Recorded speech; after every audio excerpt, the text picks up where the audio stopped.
حضرت لوط علیہ السلام ہاران یعنی تارخ کے بیٹے تھے جو حضرت ابراہیم علیہ السلام کے بھائی تھے۔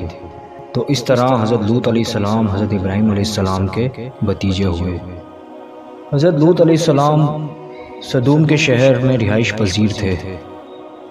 یہاں کے باشندے انتہائی فاسق و فاجر، شدید ترین کافر، انتہائی بد فطرت اور بد کردار لوگ تھے۔ وہ سر عام برے کام کرتے تھے۔ وہ ایک دوسرے کو ان گناہوں کے ارتکاب سے منع بھی نہیں کرتے تھے۔ انہوں نے بے حیائی کا ایک نیا کام شروع کر رکھا تھا جو ان سے پہلے کسی انسان نے نہیں کیا تھا۔ انہوں نے اپنی نفسانی خواہشات مردوں سے پوری کرنا شروع کر دی اور اپنی جائز خواہش عورتوں کے ذریعے سے پوری کرنے سے اجتناب کرنے لگے۔ حضرت لوط علیہ السلام نے انہیں اللہ وحدہ لا شریک کی عبادت کی دعوت دی اور انہیں حرام کاموں سے اور فحاشی کے کاموں سے منع فرمایا، لیکن ان کی گمراہی اور سرکشی میں اضافہ ہوتا گیا۔ وہ کفر اور گناہوں میں بدستور ملوث رہے۔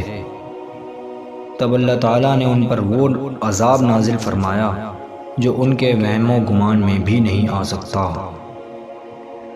قرآن پاک میں آتا ہے کہ اور اسی طرح جب ہم نے لوط کو پیغمبر بنا کر بھیجا تو اس وقت انہوں نے اپنی قوم سے کہا کہ تم ایسی بے حیائی کا کام کیوں کرتے ہو کہ تم سے پہلے اہل عالم میں کسی نے نہ کیا، یعنی خواہش نفسانی پوری کرنے کے لیے عورتوں کو چھوڑ کر مردوں کے ساتھ شہوت کرتے ہو۔ حقیقت یہ ہے کہ تم لوگ حد سے نکل جانے والے ہو۔ تو ان کی قوم کے کچھ لوگوں نے بولا کہ لوط اور ان کے گھر والوں کو اپنے گاؤں سے نکال دو، یہ لوگ پاک بننا چاہتے ہیں۔ حضرت لوط علیہ السلام کے بہت اصرار کرنے کے باوجود وہ اپنے گناہوں میں مبتلا رہے اور جواب میں یہ کہتے رہے کہ اگر تم سچے ہو تو اپنے رب کو پکارو اور وہ ہم پر عذاب نازل کر دے، یعنی انہیں یقین ہی نہیں تھا کہ اللہ ان پر عذاب نازل کرے گا۔ تو ایک بار حضرت لوط علیہ السلام نے اللہ تعالیٰ سے دعا فرمائی اور اس کے بعد اللہ تعالیٰ نے 3 فرشتوں کو آسمان سے بھیجا۔ چونکہ حضرت لوط علیہ السلام کے قصے کے دوران ہی حضرت ابراہیم علیہ السلام حیات تھے، تو جو 3 فرشتے اللہ تعالیٰ نے آسمان سے بھیجے تھے وہ نہ صرف لوط علیہ السلام کی قوم پر عذاب کے لیے آئے تھے بلکہ حضرت ابراہیم علیہ السلام کو خوشخبری سنانے بھی آئے تھے۔ قصہ کچھ یوں ہے کہ جب وہ 3 فرشتے آسمان سے آئے تو سب سے پہلے حضرت ابراہیم علیہ السلام کے ہاں پہنچے۔ حضرت ابراہیم علیہ السلام انہیں مہمان سمجھ کر اپنے گھر لے گئے اور ان کے سامنے کچھ کھانا پیش کیا، تو انہوں نے کھانے کی طرف متوجہ نہ ہوئے تو حضرت ابراہیم علیہ السلام کچھ پریشان سے ہو گئے۔ تو فرشتوں نے کہا کہ آپ پریشان کیوں ہوتے ہو؟ اللہ تعالیٰ نے ہمیں آپ کو خوشخبری سنانے کے لیے بھیجا ہے۔ حضرت ابراہیم علیہ السلام نے کہا کہ کیسی خوشخبری؟ تو انہوں نے کہا کہ اللہ تعالیٰ نے فرمایا ہے کہ جا کر حضرت ابراہیم علیہ السلام کو ایک بیٹے کی خوشخبری دے دو، یعنی اسحاق کی خوشخبری دے دو اور اسحاق کے بعد یعقوب کی خوشخبری دے دو۔ تو پاس کھڑی حضرت ابراہیم علیہ السلام کی زوجہ حضرت سارہ علیہ السلام حیران ہو گئی اور فرمایا کہ ہم تو بوڑھے ہو چکے ہیں، اس عمر میں ہمیں اولاد کیسے ہوگی؟ تو فرشتوں نے کہا کہ اللہ تعالیٰ جو چاہتا ہے وہ کرتا ہے، بے شک وہ ہر چیز پر قادر ہے۔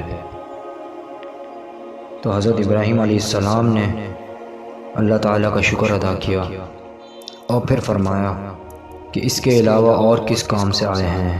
تو فرشتوں نے کہا کہ آپ کو خوشخبری دینے کے بعد ہم حضرت لوط علیہ السلام کی قوم پر عذاب کے لیے آئے ہیں، ان کی بستی پر عذاب نازل ہوگا اللہ تعالیٰ کی طرف سے۔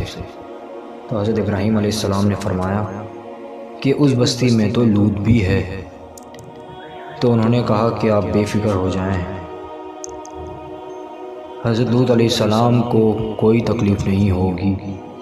اور ان کو اس بستی سے ہم دور کر دیں گے اور اس کے بعد اس بستی پر عذاب ہوگا۔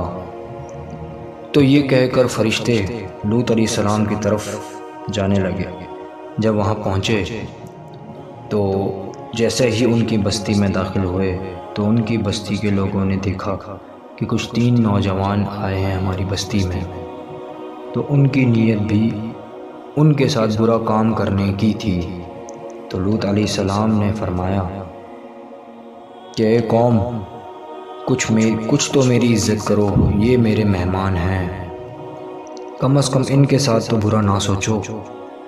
تو فرشتوں نے کہا کہ لوط علیہ السلام، آپ بے فکر ہو جائیں اور پریشان نہ ہوں، صبح ہوتے ہی اس بستی سے نکل جائیے گا اور پیچھے مڑ کر مت دیکھیے گا، اللہ تعالیٰ نے ان پر عذاب نازل کرنے کا حکم دے دیا ہے، اور ان کے ساتھ آپ کی زوجہ بھی شامل ہوں گی۔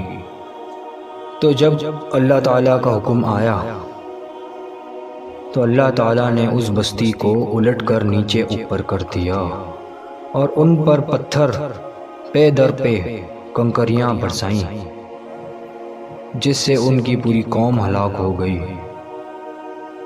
بے شک اللہ جو چاہتا ہے وہ کرتا ہے۔